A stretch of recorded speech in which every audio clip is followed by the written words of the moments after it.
Brad Reed. I'm the Executive Director of Sail Newport. Welcome to Sail Newport, Rhode Island's public sailing center. We have approximately 4 acres of land that we utilize for public access sailing programs, everything from beginner sailing to adult sailing to advanced racing teams. So let me show you around. Here we are at the hub of activity for Sail Newport's youth sailing program, and that's the Dr. Robin Wallace Youth Sailing Boathouse. This boathouse was built in 2000. A lot of different funders, a lot of the local community really coming together and helping us build it, physically build it. We had a barn raising ceremony, so we really had the entire sailing community help us build this facility. This building is purpose-built to store stuff.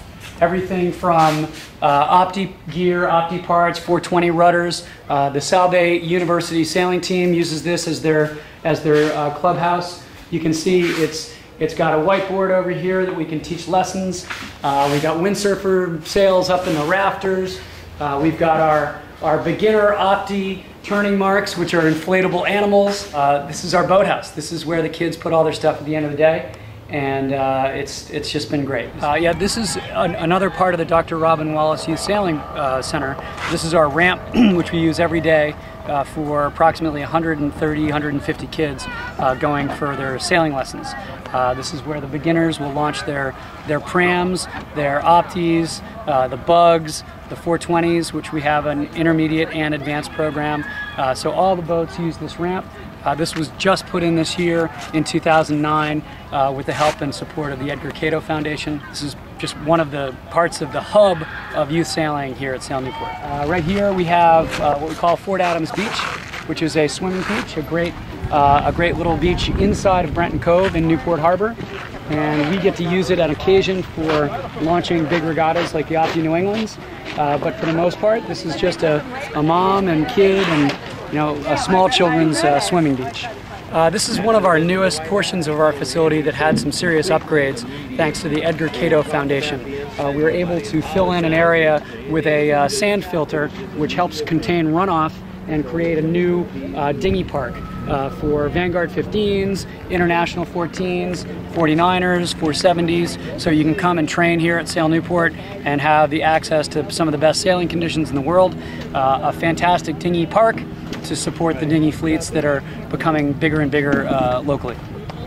This is our youth docks, our youth system of docks that we put in 2000, 2001, which is where we also have a lot of programs. This week we have 5- and 6-year-olds doing our Little Guppy program.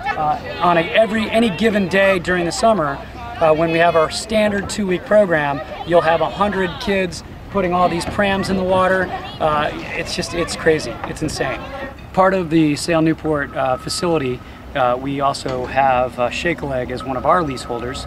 These guys do a fantastic job taking people with disabilities sailing, and they're an organization that has been thriving. I think public sailing centers really have to have this adaptive sailing program integrated somehow, whether it's through a leasehold like we have with Shake a Leg or having their own program, because it really is an important aspect of public sailing, is sailing with disabilities. As the Dr. Robin Wallace Youth Sailing Building is the hub of youth sailing, this is the Admiral's Dock, which is the hub of keelboat sailing for us. We have 12 J22s, a couple Rhodes 19s. They all sail out of this facility for youth keelboat programs and adult learn to sail, intermediate sailing. And this is also where we have our 2 boat hoists. We have a 2-ton hoist and a 3-ton boat hoist, which serves our massive J24 fleet, our massive Shields fleet, all privately owned, of course, a fledgling Melges 24 fleet, of which we have about 8 or 9 boats right now, and also New York Yacht Club uses it to launch and haul all their sonars.